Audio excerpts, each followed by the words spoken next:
to the 14th National Scenic and Historic Trail Conference.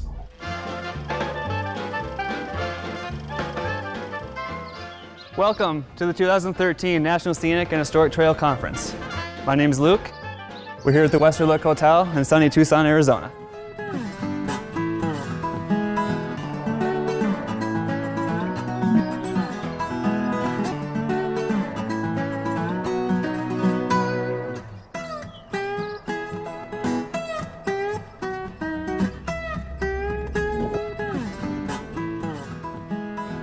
It's the 14th National Scenic and Historic Trail Conference. We're here to weave together ideas around our goals to help increase public awareness of the National Trail System. We are here to enable the transformation of our nation's newly elected trail apprentices, to foster appreciation and uphold the dedication that our National Trail System has placed in effect each and every day. There are three main strands or topics during this conference. The topics are telling our stories and engaging new partners, preserving special places and protecting the tapestry of our land, and strengthening our trail organizations as well as our trail communities. The National Trail System is not just a trail system. It's our greatest resource. It is our community, it is our culture, but most importantly, it is our future. Today we have 15 interns on scholarships working, much as Lewis and Clark did in the very early days, exploring new territory and trying new techniques to move forward. These young people are the future of the trail community. Without their expertise, without their dedication, we as a community die. Our culture dwindles and our future is lacking in some of the most key elements of what makes America and our trail system unique.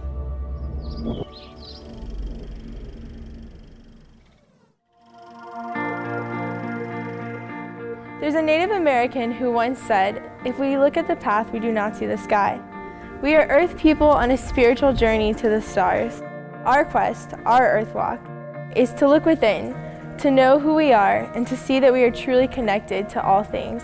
There is no separation, only in the mind.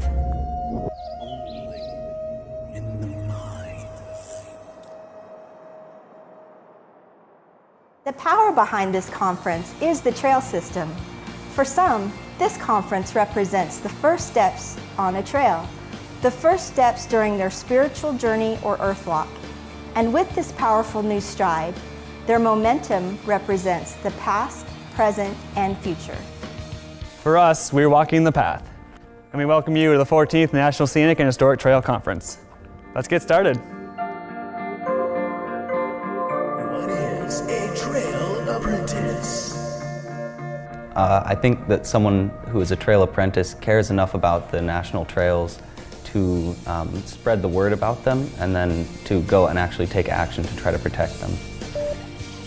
To me, a trail apprentice is somebody with the Partnership for the National Scenic Trails who takes a very unique look at the youth environmental movement and the ability to get people outdoors into their natural worlds. The trails are a very kind of unique way to do so.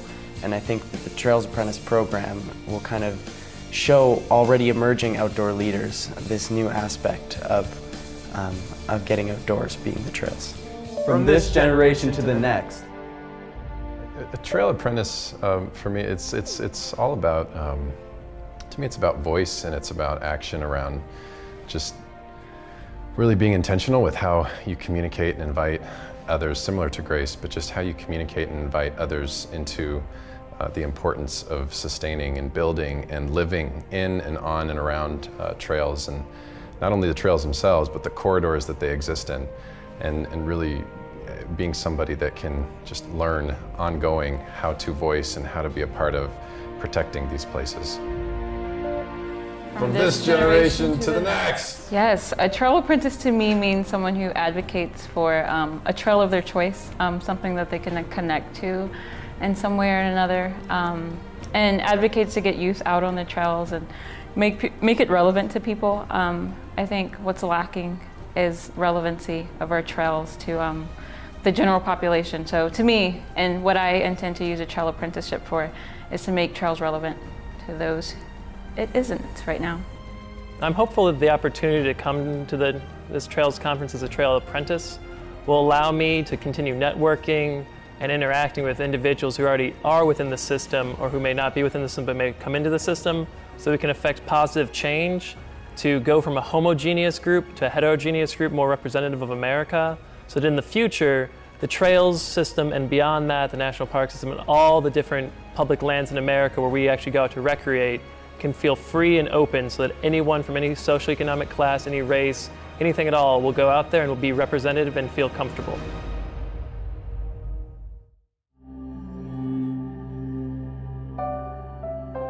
I would like to get all the youth involved here in this country, be able to go out and experience all these trails. I think the youth is very active and they want to go out and do something. They have a lot of energy, and so I think that by being able to learn how to approach the youth and to let them know all the ways to access all the trails would be a very good thing to learn, as well as all of the trails, because some of them I don't even know where they are or if they exist. So I think it'd be nice to learn some of the trails here in our backyard.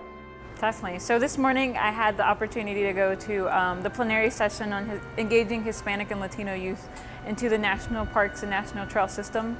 And as an African American woman, I'm working to engage my own demographic into the national park systems and national trail systems as well. So it was really good to hear how parks are like trying to diversify their marketing and outreach techniques to get into the neighborhoods.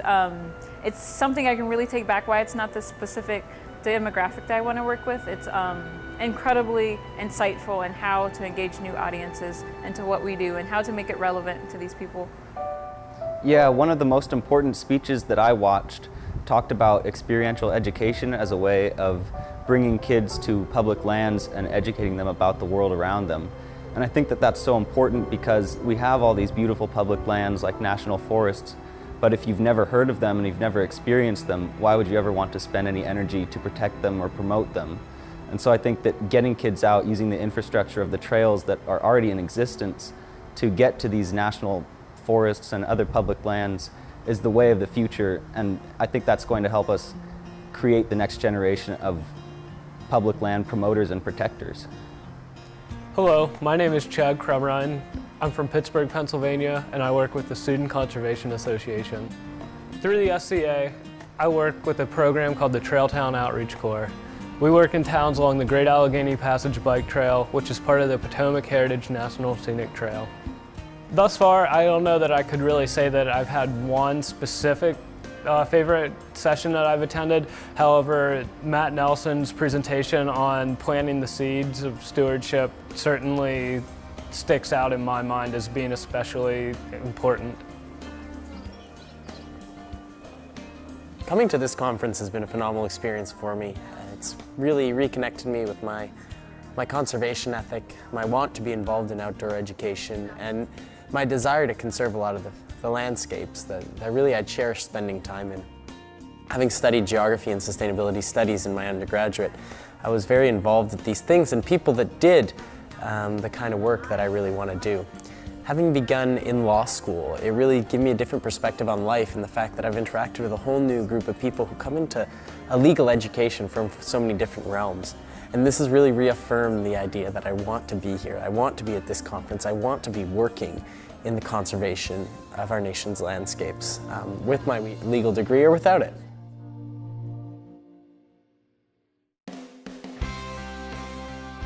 So this is the 14th National Scenic and Historic Trail Conference, and it's kind of what I expected, which is a good thing. I came here hoping to learn more about kind of what goes behind the scenes in the trail community, because I hope to make a career of it one day. And so I think I'm grateful for the opportunity, and I think it'll be very beneficial for me, and I'm excited to see what the future has in store.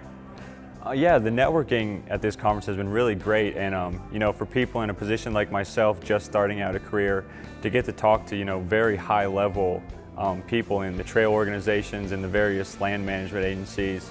I really enjoyed it. I spoke a lot to Mark Weaver from the North Country Trail. He's been great, and the conversation Bob Radcliffe had with all of us trail apprentices, and really giving his take of his 30+ years of experience, but also where he sees this movement going on in the future, and really, you know, discussing with him how we can take trails and connect them to other places was really one of the best experiences I've had so far.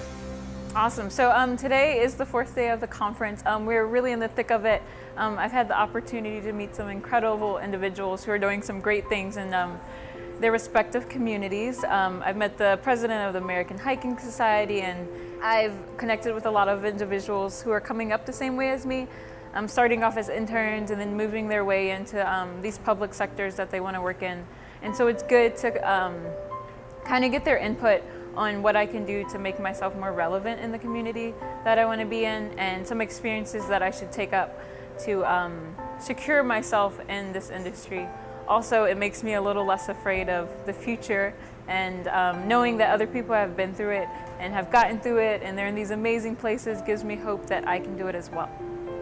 I've tried to go to several sessions from the different tracks, but mostly the ones that were involved with connecting trails with you know, engaging a new audience and bringing in more people to the conversation.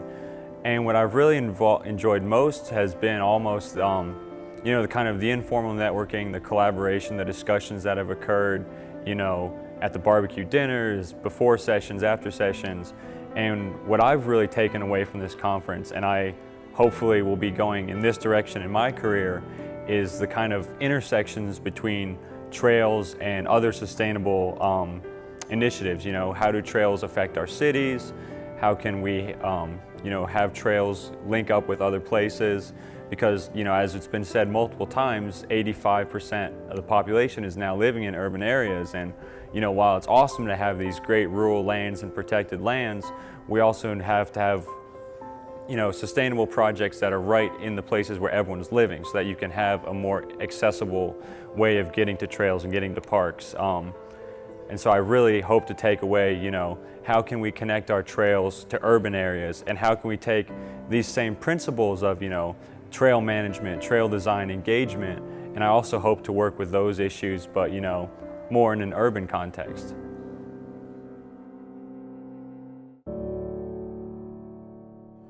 This morning I have the opportunity to speak at the Youth Plenary, which is super exciting.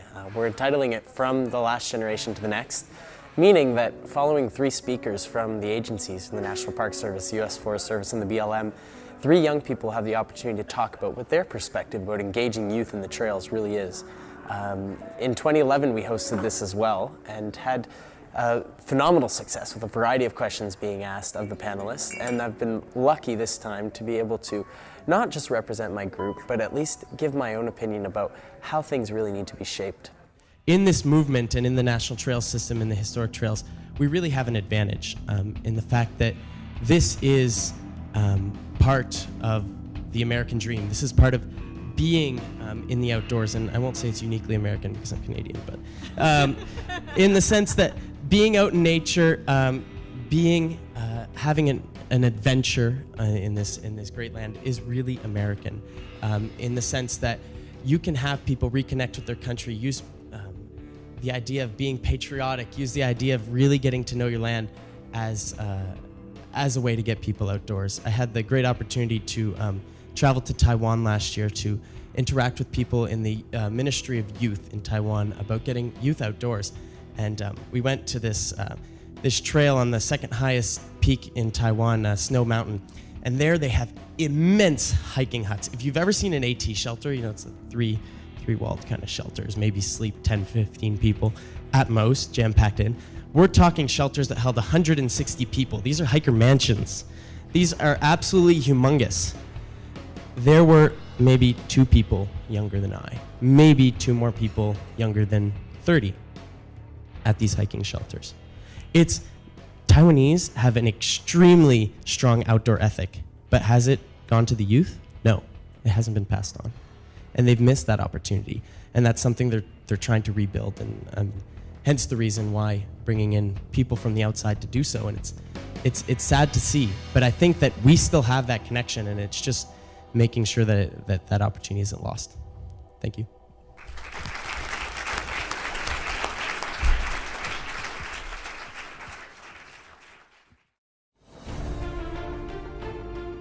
I just want to take this opportunity to say thank you to whomever was involved in making this opportunity possible for me and the other trail apprentices. Yeah, I'd just really like to thank all the various partners and funders who have made this opportunity possible. It's been great to be here.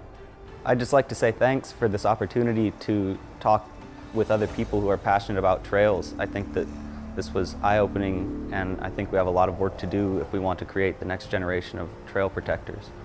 This conference has been a phenomenal experience once again.